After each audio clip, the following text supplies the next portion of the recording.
Bonsoir à tous. Alors, comme d'hab, juste un moment, on va mettre ça et on va pouvoir démarrer la présentation de ce soir. Alors, est-ce que tout le monde m'entend bien et voit l'écran? Oui, frère Abou, on t'entend et on voit l'écran. Parfait, parfait. Merci pour le retour, frère Dominique. Donc, je vous invite à courber la tête pour la prière avant de rentrer dans la méditation de ce soir. Éternel, notre Père et notre Dieu, nous voulons te remercier pour cette agréable journée que tu nous as donnée, Seigneur, et de nous permettre de nous retrouver encore ce soir pour prier ensemble et pour méditer sur ta parole. Que ton Esprit Saint nous accompagne, Seigneur, et que nous tirions des enseignements qui nous aident dans notre marche spirituelle. Et que ton serviteur soit effacé pour que tu parles. Nous t'avons prié au nom de ton Fils Jésus. Amen. Donc, pour ce soir, je vous propose de voir le sujet intitulé « Rencontrer près d'un puits ». Alors, le message est tiré de Genèse chapitre 24, le mariage de Isaac et Rebecca. Lorsque je n'étais pas encore marié et que je cherchais quelqu'un où je priais pour que Dieu puisse me permettre de trouver quelqu'un ou me montrer quelqu'un, je regardais différentes histoires dans la Bible pour essayer de voir comment est-ce que Dieu pouvait me guider. Et j'avais une préférence particulière pour l'histoire de Isaac et Rebecca dans Genèse chapitre 24. Et une année avant de rencontrer mon épouse, j'avais étudié ce chapitre. Et ce que je vous partage aujourd'hui, c'était un peu ce qui était sorti de ces quelques jours où je réfléchissais là-dessus. Puis bien sûr, avec le recul maintenant, qu'est-ce que je vois aussi avec le recul, bien que je suis encore dans les jeunes années de mariage par rapport à beaucoup d'autres personnes. Donc, dans Genèse chapitre 24, nous avons ce beau portrait qui est donné à la fin du chapitre. Alors, c'est dit au verset 67, « Isaac conduisit Rebecca dans la tente de Sarah, sa mère. Il prit Rebecca, qui devint sa femme, et il l'aima. Ainsi fut consolé Isaac après avoir perdu sa mère. » Quand je lisais ce verset, je voyais que Dieu avait magnifiquement orchestré tout ça pour la rencontre de Isaac et Rebecca, mais que ce n'était pas juste un mariage pour Rebecca, c'était aussi une consolation pour la perte de sa mère. Pardon, pour Isaac, ce n'était pas juste un mariage, c'était aussi une consolation pour la perte de sa mère. Donc, en voyant les différents versets ce soir, je propose de voir des principes, dans le fond, pour montrer que comment est-ce que Dieu nous guide en général. Donc, ce n'est pas vraiment une présentation sur le choix d'un conjoint, mais c'est montrer comment est-ce que Dieu nous guide en général. Et aussi, comment est-ce que Dieu guide les choses dans un parfait temps et tient compte des blessures émotionnelles que nous avons pour emmener la consolation au bon moment. Donc, Isaac a été consolé après avoir perdu sa mère en épousant Rebecca. Et la question que je me suis posée, c'est quel âge avait Isaac lorsque sa mère est décédée? J'essaie de faire un petit calcul à ce niveau-là. Donc, la Bible nous dit, dans Genèse chapitre 17, le verset 17, Abraham tomba sur sa face, il rit et dit en son cœur, naîtra-t-il un fils à un homme de 100 ans? Et Sarah, âgée de 90 ans, enfanterait-elle? Donc là, c'est lorsque Dieu lui dit la promesse qu'il va avoir un enfant. Et il dit, ben, je suis âgé de 100 ans et ma femme est âgée de 90 ans. Donc Abraham avait 10 ans de plus que sa femme. Comment est-ce que c'est possible qu'elle enfante à ce moment-là? Et nous lisons par la suite, au verset 5 du chapitre 21, qu'Abraham était âgé de 100 ans à la naissance d'Isaac, son fils. Donc, lorsqu'on était dans Genèse 17 et qu'Abraham disait comment est-ce qu'un homme de 100 ans peut avoir un enfant et une femme de 90 ans, il était en train de faire le calcul du temps qu'il faut pour qu'un enfant vienne au monde. Et lorsque Isaac est venu, il avait 100 ans. Ça signifie, selon Genèse 17, verset 17, que sa femme Sarah avait 90 ans au moment où est-ce que Isaac est né. Ensuite, en comparant d'autres versets, en Genèse 23, verset 1, on nous dit que la vie de Sarah fut de 127 ans. Telles sont les années de la vie de Sarah. Ça veut dire que lorsque Sarah est décédée à l'âge de 127 ans. Vu qu'il a eu Isaac à l'âge de 90 ans, on fait le simple calcul, c'est-à-dire qu'Isaac avait 37 ans lorsque Sarah est décédée. Donc, lorsqu'on lit dans Genèse 24, 67 que Isaac, en épousant Rebecca, était consolé du décès de sa mère, ça veut dire qu'il y avait un délai de 3 ans. Parce que Genèse 25, verset 20 nous dit qu'Abraham engendra Isaac. Isaac était âgé de 40 ans quand il prit pour femme Rebecca, fille de Bethuel, l'araméen, de Padam Aram et sœur de Laban, l'araméen. Donc, 37 à 40, on voit qu'il y a eu 3 ans d'attente avant qu'il arrive à cela. Alors, on voit que Dieu, bien sûr, dans sa sagesse, bien que Isaac avait 37 ans, c'est un âge jeune pour perdre sa mère parce qu'elle l'a eu tard. Et aussi, à l'époque, les gens vivaient plus longtemps qu'aujourd'hui. Donc, ce ne serait pas exactement le 37 ans d'aujourd'hui, ce serait encore plus jeune. Donc, il a vraiment été affecté par ce décès-là. Donc, il devait avoir quand même un temps de deuil. Donc, ce n'était pas ça. Je lui ai emmené une autre femme tout de suite alors qu'il avait besoin de guérir de cela. Mais il avait aussi besoin de compagnie parce que cette personne lui manquait. Et à l'époque, lorsque j'avais lu Genèse 24, verset 67, j'avais eu pas un deuil, mais quelque chose qui m'avait beaucoup chagriné 3 ans avant. Et lorsque j'ai fait la rencontre de ma femme, c'était exactement ça. Et c'est comme si Dieu me parlait à travers ce verset que ton temps de consolation est venu. Et je posais aussi la question suivante, c'est que comment est-ce qu'Abraham a décidé que le temps était venu de chercher une femme pour son fils? Pourquoi à 40? Pourquoi pas à 35? Peut-être que là, Sarah aurait pu voir Rebecca, parce que dans le fond, Sarah n'a jamais vu son fils marié. Pourquoi pas à 30? Pourquoi c'est à 40 ans que Abraham a décidé que le temps était venu d'aller chercher une femme pour son fils? Alors, il y a cette citation dans l'Esprit de prophétie qui m'a aidé à comprendre. Patriarche et prophète, page 149, et le paragraphe 1, ça dit « Parvenu à un âge avancé et augurant une mort prochaine, Abraham songea à prendre une mesure importante en vue de l'accomplissement de la promesse divine relative à sa postérité. Isaac, son héritier choisi pour lui succéder comme gardien de la loi de Dieu et père du peuple élu, n'était pas marié. Pour Abraham, le choix d'une épouse pour son fils était une extrême importance, surtout quant à l'influence qu'elle pourrait exercer en ce qui concerne la vraie foi. Isaac avait hérité de la confiance en Dieu et de la soumission à ses ordres qui caractérisaient son père. Mais il possédait, avec un tempérament très affectueux, une nature douce et conciliante. Or, les habitants de Canaan étaient idolâtres et Dieu avait défendu à son peuple de s'unir à eux par le mariage. Ces unions étant de nature à l'entraîner dans l'apostasie, Abraham craignait que, lié à une personne étrangère au culte de Jéhovah, son fils ne fût en danger de sacrifier ses principes par amour de la paix. Donc, dans le fond, ici, on a la description du raisonnement d'Abraham pour décider que le temps était venu pour lui de trouver une femme pour son fils.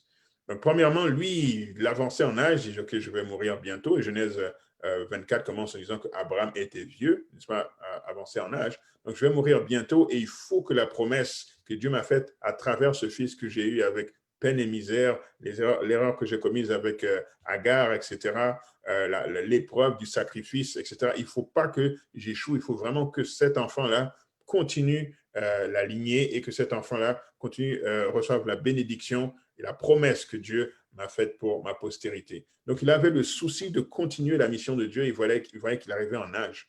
Mais aussi, en tant que bon parent, il avait étudié son fils, le caractère de son fils, et il voyait que son fils a été une nature douce et conciliante, et il est entouré de loups ici. Donc, je dis, il ne faut pas qu'il soit avec, en plus, une femme païenne, ça va être de gâcher tout le plan. Donc, dans le souci de préserver cela, et en ayant observé convenablement son fils, il a dit, OK, le moment est venu d'aller chercher une femme pour Isaac. Donc, pour nous, aujourd'hui, soit c'est nos parents, selon les parents biologiques qui font ce travail, si ce sont des hommes et des femmes de Dieu qui prient, qui voient la situation, qui nous ont étudié, qui voient qu'est-ce qui serait mieux pour nous, pas qu'ils vont chercher à la méthode de l'époque comme en fait Abraham avec son serviteur, mais en tout cas qui commencent à prier et à parler à leur enfant dans cette direction. Ou alors, si nous n'avons pas des parents qui ont cette relation avec Dieu, eh bien, Dieu le Père fait le travail d'Abraham à la place de nos parents. Il nous connaît mieux que quiconque et il juge quand est-ce que le moment est venu d'aller dans cette direction. Donc, cela implique qu'il faut attendre le temps convenable. Si on va dans cette direction, que le temps n'est pas venu, ça peut être une catastrophe, puis on va voir plus tard dans un autre exemple qu'on va donner. Donc, c'est important d'attendre le temps de Dieu et de ne pas juste décider soi-même que le temps est venu d'aller de l'avant. Donc, Dieu peut nous parler à travers nos parents terrestres, s'il a une bonne relation avec Dieu, ou Dieu peut nous parler directement en disant que le temps est venu pour une telle étape dans ta vie. Ensuite, une chose importante pour Abraham, c'était la mission, n'est-ce pas? La mission commune. C'est pour ça que lorsqu'on lit dans verset 5, Genèse 24, c'est écrit, le serviteur lui répondit, peut-être la femme ne voudra-t-elle pas me suivre dans ce pays-ci? Devrais-je mener mon fils dans le pays d'où tu es sorti? Donc, si j'y vais et qu'elle refuse de venir, qu'est-ce qui se passe? Et là, Abraham lui dit, garde-toi d'y mener mon fils. N'est-ce pas? L'Éternel, le Dieu du ciel, qui m'a fait sortir de la maison de mon père et de ma patrie, qui m'a parlé et qui m'a juré en disant, je donnerai ce pays à ta postérité, lui-même enverra son ange devant toi. Et c'est de là que tu prendras une femme pour mon fils.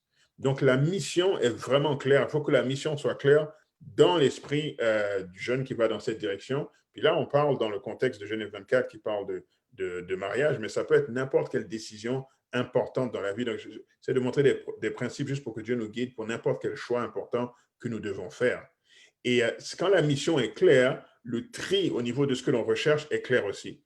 Donc, vu que pour Abraham, il se rappelait l'appel qu'il avait eu, il fallait que son fils continue cela parce que c'est sa postérité qui était bénie. Une femme qui refusait de le suivre, c'était automatiquement éliminé. Mais lorsque notre mission n'est pas claire, on peut aller dans n'importe quelle direction parce qu'on n'a pas de filtre d'enfant pour savoir qu'est-ce qui est la volonté de Dieu ou pas.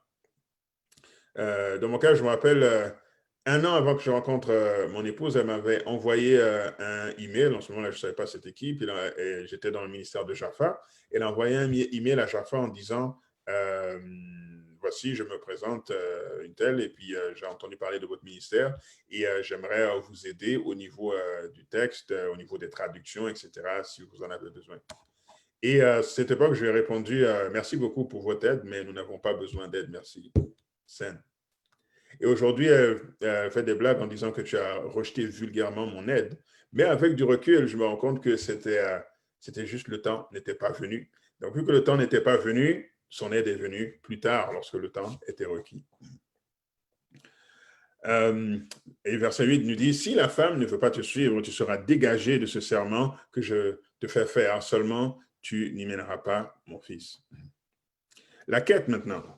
Là, il va à la recherche, le serviteur va à la recherche, et qu'est-ce qui se passe dans cette quête?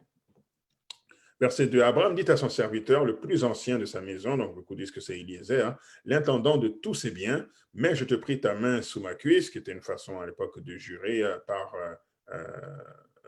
faisant référence aux entrailles, et je te ferai jurer par l'Éternel, le Dieu du ciel et de la terre, de ne pas prendre pour mon fils une femme parmi les filles des Cananéens, au milieu desquels j'habite, mais d'aller dans mon pays et dans ma patrie, prendre une femme pour mon fils Isaac.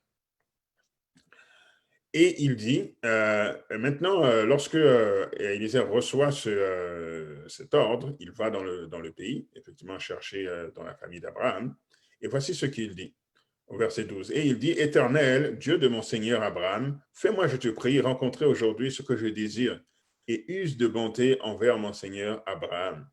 Voici, je me tiens près de la source d'eau, et les filles des gens de la ville vont sortir pour puiser de l'eau. Que la jeune fille à laquelle je dirai, penche ta cruche, je te prie, pour que je boive, et qui répondra, bois, et je donnerai aussi à boire à tes chameaux, soit celle que tu as destinée à mon serviteur Isaac. Et par là, je connaîtrai que tu uses de bonté envers mon Seigneur. Donc moi, je posais la question en voyant ça, pourquoi est-ce qu'il avait demandé ce signe en particulier?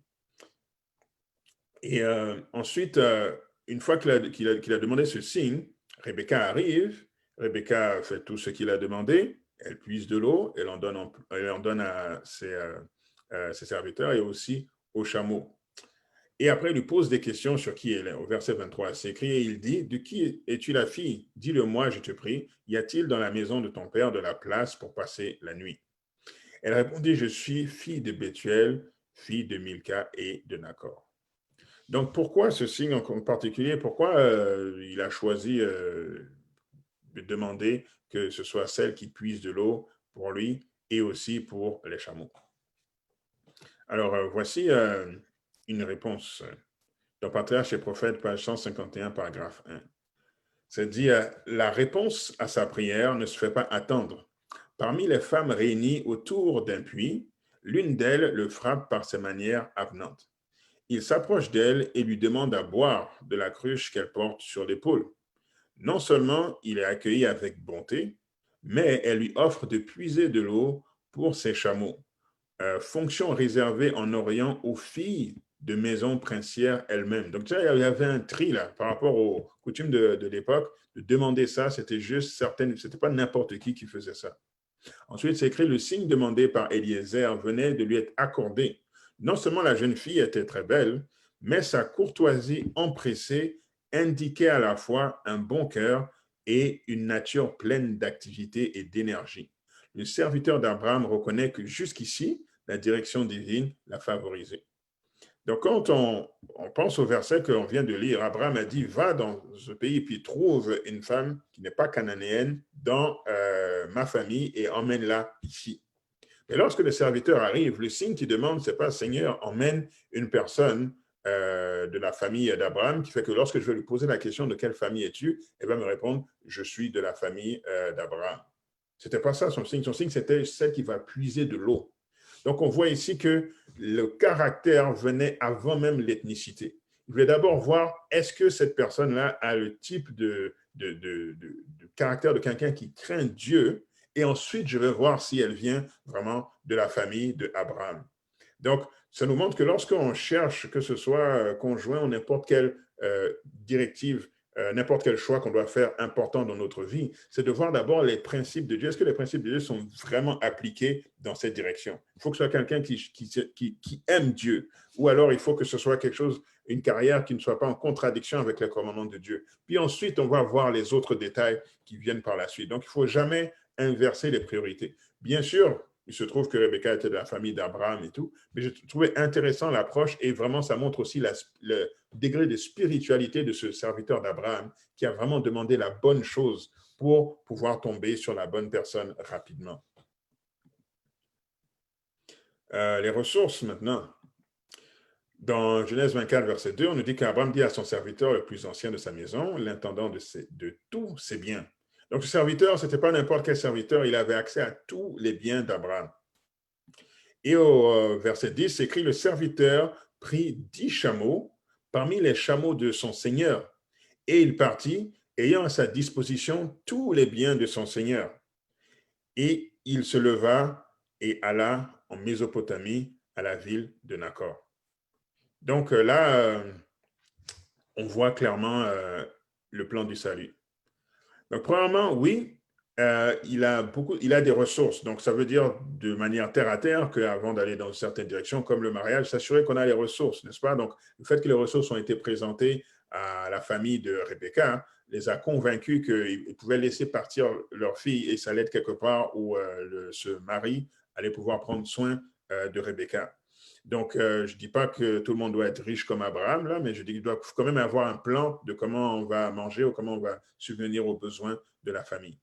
Mais aussi, lorsque j'ai lu que ce serviteur avait accès à toutes les ressources, ça fait un déclic dans ma tête où je vois le plan du salut. Parce que là, on avait vu dans notre présentation de samedi que Abraham et Isaac, lorsqu'ils allaient dans Genèse 22 sur le mont Moriah pour le sacrifice, c'est un symbole de Dieu le Père que Abraham représente et de Jésus-Christ qui est Isaac pour symboliser le sacrifice que Jésus allait faire sur la croix. Donc, on a Abraham qui est un symbole de Dieu le Père, on a Isaac qui est Dieu le Fils et qui va chercher une femme qui va chercher Rebecca. Et une femme, c'est symbole de l'Église, n'est-ce pas? Donc, il va chercher l'Église pour la ramener à son Fils. Comme Jésus a dit qu'il va au ciel, n'est-ce pas? Il est à côté du Père et que là où il est, il veut que nous soyons aussi. Donc, à un moment donné, il va faire venir l'épouse vers lui. Mais qui est-ce qui va chercher l'épouse? On dit c'est le serviteur d'Abraham. Et ce serviteur a toutes les ressources, il a tous les biens de son maître entre ses mains. Donc, ça symbolise quoi? Ça, c'est le Saint-Esprit qui vient et puis qui travaille. Il a toutes les ressources du ciel sont déployées pour venir prendre l'Église ici sur terre, pour voir son caractère, pour ensuite parler à son cœur, etc., jusqu'à l'emmener et lui demander si elle fait le choix maintenant de suivre pour aller retrouver le maître qui est Jésus-Christ. Donc ici, on a vraiment un plan du salut. Et certaines versions disent aussi que lorsqu'il a pris des bijoux pour les mettre sur Rebecca, qu'il en a mis sur son front. Et le Saint-Esprit vient nous sceller, n'est-ce pas, sur le front. On voit que le sceau de Dieu dans le livre d'Apocalypse est reçu sur le front. Et c'est après qu'on peut suivre. Donc, on a quelque chose qui est sur le front, mais il met aussi quelque chose sur la main qui représente les actions. Donc, le Saint-Esprit aussi veut que nous ayons des actions qui vont dans le sens de ce que Dieu veut. Et aussi, il choisit une femme qui puise l'eau. L'eau qui aussi est un symbole du Saint-Esprit. Donc, l'Église, c'est quoi? L'Église, c'est le corps de l'Église doit être occupé à chercher le Saint-Esprit, non seulement pour elle, mais à être prêt à faire le pas extra pour que les autres aussi reçoivent le Saint-Esprit. C'est exactement ça, la mission de l'Église. Lorsque l'Église a été créée, dans Actes chapitre 2, on voit que le Saint-Esprit tombe sur eux. Et on voit aussi que par la suite, il tombe sur d'autres collectivités. Donc, l'Église donne le Saint-Esprit. Partout, les apôtres vont et prient pour que des assemblées le reçoivent. Donc, je vois ici le plan du salut dans cette quête de la femme pour Isaac. Relation familiale. Alors, brièvement, on voit quand même qu'il y a des indices qui sont donnés sur la relation familiale. Au verset 28, c'est écrit, la jeune fille courut raconter ces choses à la maison de sa mère. Rebecca avait un frère nommé Laban, et Laban courut dehors vers l'homme près de la source. Et je n'ai pas mis tous les versets ici, mais elle va discuter ensuite avec sa famille et tout pour accepter de partir. Donc, on voit que Rebecca a une bonne relation avec sa famille, une bonne relation avec sa mère. Donc, certaines personnes peuvent avoir toutes sortes de background là, qui font en sorte que les relations familiales peuvent être difficiles. Mais la chose à voir et qui est importante, je pense, avant aussi de rentrer dans les liens du mariage, c'est de voir comment est-ce que cette personne, c'est quoi sa relation avec sa famille. Donc, je ne parle pas de c'est quoi la classe sociale de sa famille, mais je parle c'est quoi ses relations. Est-ce que la relation est toxique partout et que la personne qu'on se prépare à épouser participe à cette toxicité, ou est-ce que, dans le fond, les relations sont harmonieuses, ou si elles ne sont pas harmonieuses, du moins, ce qui se passe ne dépend pas de la personne que l'on veut épouser. Donc, c'est important de regarder cela parce qu'il y a de bonnes chances que ce soit ça qui se reproduise dans le foyer que l'on va voir par la suite, qu'on va fonder par la suite. Donc, les relations familiales sont aussi importantes comme indice pour voir quel type de famille est-ce qu'on veut former. Est-ce que chacun est tout simplement très à l'aise dans ses relations familiales ou est-ce qu'au moins chacun a guéri des blessures des relations familiales? Maintenant, une direction claire. Alors, je fais un petit tableau là de ce qui a été demandé et ce qui a été accordé. Et on voit ici, voici ce qu'Abraham et son serviteur ont demandé. Donc, ils ont demandé une femme qui ne soit pas cananéenne. Dieu a accordé. Genèse dans le verset 23 et 27. Ils ont demandé une femme de la famille d'Abraham. Accordé. Ils ont demandé une femme qui accepte de suivre Isaac au pays de Canaan. Accordé. À la fin, elle choisit de suivre et de partir immédiatement pour aller retrouver Isaac. Ils ont demandé une femme hospitalière, n'est-ce pas, par le signe que le serviteur a demandé. Accordé. Ils ont demandé l'accord des parents de la fille pour partir. Accordé. Par contre, ils n'ont pas demandé que la jeune femme soit très belle, c'est juste ça que Dieu a donné. Ils n'ont pas non plus demandé que la jeune femme qui n'a point connu d'homme et qui était vierge, et ça aussi Dieu a donné. Donc, ce que je vois, c'est que lorsque Dieu veut emmener dans une direction, ça doit être très clair. Et il va multiplier les évidences. Donc, ce n'est pas comme s'il va avoir juste un signe qui nous montre que, on doit aller par là. Donc, parfois, on entend des gens qui disent, j'ai eu un rêve, puis dans ce rêve, j'ai vu que je devais épouser un tel et je suis allé, puis j'ai épousé telle personne. Ça, c'est faible parce que c'est juste une chose. Lorsque Dieu veut montrer vraiment la direction à prendre, il y a une multitude d'évidences. Il n'y en a pas une, il va en avoir 7, 10, 15, 50, parce que Dieu veut aller dans cette direction-là. Et Dieu va donner au-delà de ce qu'on a demandé parce qu'il veut vraiment montrer que c'est dans ce sens qu'il veut aller. Donc, je me rappelle pour moi, par exemple, et puis pour mon épouse, au moment où le temps était venu, ben, on avait des gens à qui on avait demandé de prier, qui avaient eu d'impression qu'on devait aller dans cette direction. Tout se passait bien au niveau de ma famille, mais avec ma famille n'est pas adventiste. On avait décidé de faire un mariage qui soit gratuit. Et alors qu'on discutait pour faire un mariage qui soit gratuit, il y a de l'argent qui nous est tombé dessus. On a reçu des cadeaux de gens païens qui ont payé la moitié du mariage carrément sans s'en rendre compte. On a eu toutes sortes d'évidences que j'oublie même le nombre d'évidences qui montraient qu'il fallait aller dans cette direction. Donc je dis, c'est plus sage de chercher la multitude d'évidences que de chercher un signe pour savoir si Dieu est avec nous ou pas. Comme ça, si jamais ce n'est pas la bonne direction, il y a toujours un moment où on peut se rétracter. Donc, la direction est claire par la multitude d'évidences. Et aussi, la direction est claire parce que nous devons être déterminés à aller dans cette direction. Au verset 49, c'est écrit « Maintenant, si vous voulez user de bienveillance », donc ça c'est le serviteur qui parle à la famille de Rebecca, « si vous voulez user de bienveillance et de fidélité envers mon Seigneur, déclarez-le-moi. Sinon, déclarez-le-moi et je me tournerai à droite ou à gauche. » Donc, malgré qu'il y ait toutes ces évidences qui ont été données avant, pour le serviteur, ça n'allait pas sceller le fait que Rebecca devait le suivre. Il fallait qu'il y ait un choix de leur part quand même. Puis, soyez clair, si vous voulez, j'y vais, mais si vous ne voulez pas, je vais continuer à chercher peut-être que Dieu a quelqu'un d'autre. Donc, même quand Dieu multiplie les évidences pour montrer une direction, ça, c'est en ce qui nous concerne. Mais après, il faut voir à un moment donné, est-ce que l'autre aussi choisit la même direction? Parce que Dieu ne force pas les esprits. Et si l'autre personne ne choisit pas la même direction, ça ne veut pas dire que Dieu ne nous a pas guidés jusque-là. Ça veut juste dire que la personne a refusé. C'est juste ça que ça veut dire. Mais nous devons avoir une direction claire et nous devons être fermes parce que Dieu ne guide pas ceux qui sont chancelants. Il faut aller clairement dans une direction et là, le Saint-Esprit nous guide. Rencontre avec Isaac maintenant. 24, verset 11. C'est écrit, il fit reposer les chameaux sur leurs genoux hors de la ville, près d'un puits, au temps du soir, au temps où sortent celles qui vont puiser de l'eau. Donc, je trouvais intéressant que la rencontre s'est faite le soir et que lorsque Isaac est venu, au verset 63, c'est écrit, un soir, Isaac était sorti pour méditer dans les champs. Il leva les yeux et regarda, et voici des chameaux arriver. Donc, le serviteur a fait la rencontre le soir de Rebecca, et Rebecca a rencontré Isaac le soir. L'histoire commence un soir, l'histoire se conclut un soir. Au verset 62 de Genèse 24, c'est écrit, cependant Isaac était revenu du puits de Lacaï-Roi et il habitait dans le pays du Midi. Donc, j'ai le puits de Lacaï-Roi, il n'y a jamais rien qui est donné au hasard dans la Bible, donc je me dis, c'est quoi ça, Lacaï-Roi? Et je suis allé voir, Lacaï-Roi, ça signifie le vivant qui me voit. Le vivant qui me voit, le vivant majuscule, là, clairement Dieu qui me voit. Et dans quel contexte est-ce que ce puits a été appelé ainsi? Parce que souvent dans la Bible, on voit un personnage fait un puits, puis il appela de tel nom. Un personnage fait un puits, puis il appela de tel nom. Donc Lacaï-Roi, ça vient d'où? Et ça vient de Genèse chapitre 16. Genèse 16, c'est écrit au verset 11.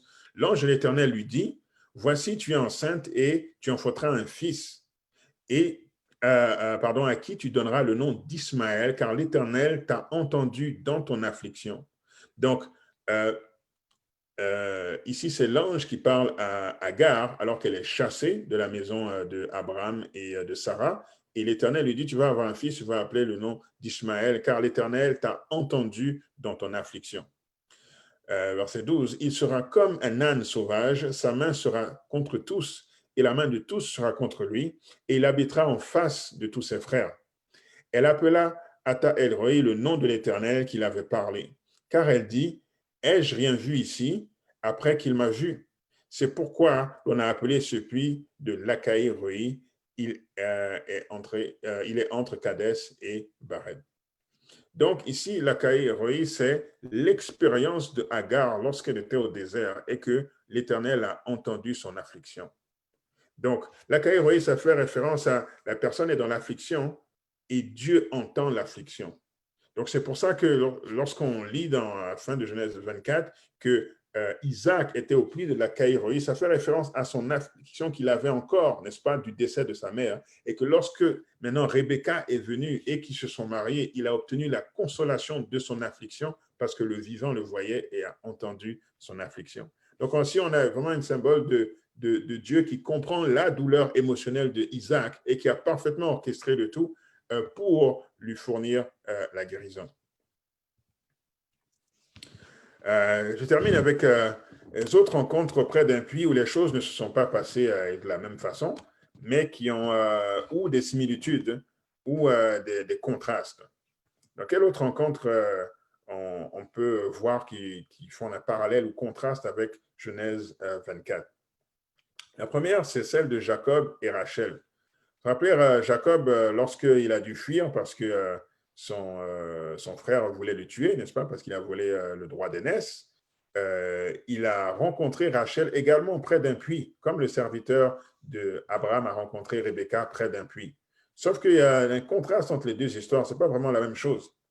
Dans Genèse 24, le serviteur d'Abraham, il se présente avec beaucoup de richesses. Donc, il a 10 chameaux, des anneaux, des bracelets, des objets d'or, des objets d'argent, et de riches présents qu'il donne à Laban et à la mère de Rebecca. Mais Jacob, lorsqu'il arrive, mais il a pour richesse, il y a juste un bâton, il n'a aucune richesse. Dans Genèse 24, Rebecca puise de l'eau pour abreuver les chameaux, mais dans Genèse 29, c'est Jacob lui-même qui puise pour donner de l'eau aux brebis et autres. Donc, c'est le rôle inverse. Dans Genèse 24, Isaac, il n'a pas besoin de se déplacer pour trouver sa femme. C'est un serviteur qui est envoyé. Alors, en Genèse 29, c'est Jacob qui fait tout ce voyage et qui doit ensuite travailler comme un esclave pour Laban. Et justement, parce qu'il n'avait aucune richesse, à l'époque, tu ne pouvais pas juste venir et puis épouser une femme comme ça sans moyens. Donc, c'est pour ça que Laban lui a dit, ben, tu vas travailler pour moi 7 ans avant d'avoir Rachel. C'était la façon d'avoir c'était la façon de payer sa dot d'enfant.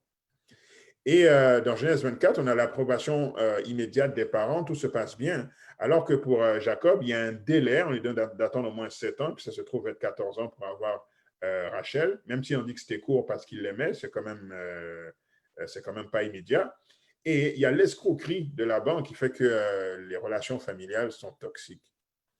Donc, on voit ici que Jacob est allé dans cette direction, mais ce n'était pas du tout dans les bonnes circonstances, comme celle d'Isaac. Donc, ce n'était pas le bon moment, le parfait temps de Dieu. Donc, et aussi, il avait péché, ce qu'il avait mis dans cette situation, qui faisait en sorte que tout était à l'inverse de ce que Dieu voulait que ce soit dans l'exemple de ses parents, tout simplement. Et nous avons aussi une autre histoire près d'un puits. Ça, c'est Jésus avec la femme samaritaine. Et là, on voit maintenant des similitudes avec l'histoire de Rebecca. Alors, le serviteur d'Abraham va dans un territoire étranger en Mésopotamie et Jésus va en territoire étranger en Samarie pour rencontrer la femme samaritaine. Le serviteur rencontre Rebecca près d'un puits et Jésus rencontre la femme samaritaine au bord d'un puits. Suite à la conversation avec le serviteur, Rebecca court à la maison de sa mère pour raconter tout ce qui s'est passé. Et la femme samaritaine, même chose après sa discussion avec Jésus, elle court dans la ville pour raconter aux habitants tout ce qui s'est passé. Dans Genèse 24, on a Laban qui revient et pour rencontrer rencontrer le serviteur de Dieu et qui l'invite à venir à la maison. Dans Jean chapitre 4, la femme samaritaine, on a les gens de Samarie qui courent pour venir à la rencontre de Jésus et qui l'invitent à rester avec eux 2 jours. Et dans la maison de Rebecca, dans Genèse 24, lorsque le serviteur arrive, puis il raconte toute l'expérience qu'il a eue avec Dieu, la famille croit et Rebecca repart avec lui.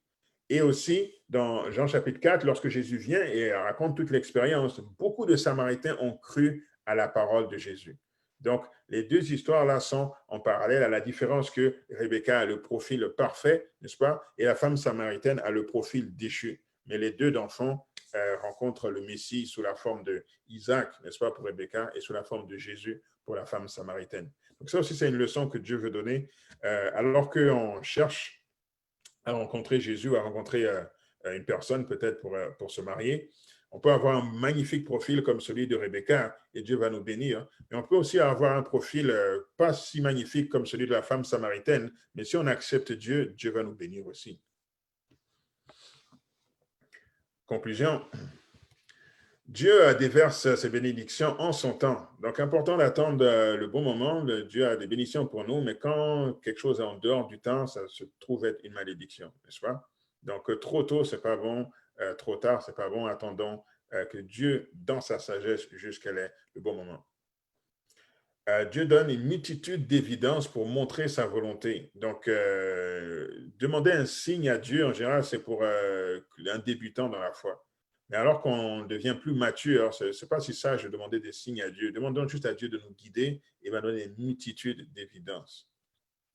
Et finalement, Dieu guérit nos, désolé, de émotions, je vais mettre émotions, désolé, pour que nous soyons prêts à recevoir la pleine bénédiction et qu'il n'y ait pas les douleurs d'avant qui fassent en sorte que l'on ne peut pas avancer comme il faut. Mon appel, allons à Dieu pour savoir quels sont comment prendre des bonnes décisions dans nos vies pour les choix vraiment importants. Carrière, mariage, ministère, etc. Ayons confiance que Dieu peut nous guider et qu'il va le faire et que sa volonté va être claire. Si seulement nous sommes bien attachés aux principes, comme c'était le cas d'Abraham et de son serviteur, et si nous attendons le temps voulu aussi. Courbons la tête pour la prière. Éternel, notre Père, notre Dieu, merci infiniment pour ton amour envers nous, Seigneur, et pour le fait que tu nous guides pas à pas, Seigneur, dans notre marche avec toi. Et nous te prions, Seigneur, de continuer de déguiser notre discernement, Seigneur, de ta volonté alors que nous croissons dans notre vie spirituelle. Je te prie que ce soit une réalité pour chacune des personnes qui écoutent ce soir et aussi pour les personnes auprès desquelles elles ont de l'influence pour les aider aussi à entendre ta voix et à suivre les pas que tu as pour eux. C'est dans ton Fils Jésus que nous t'avons prié. Amen.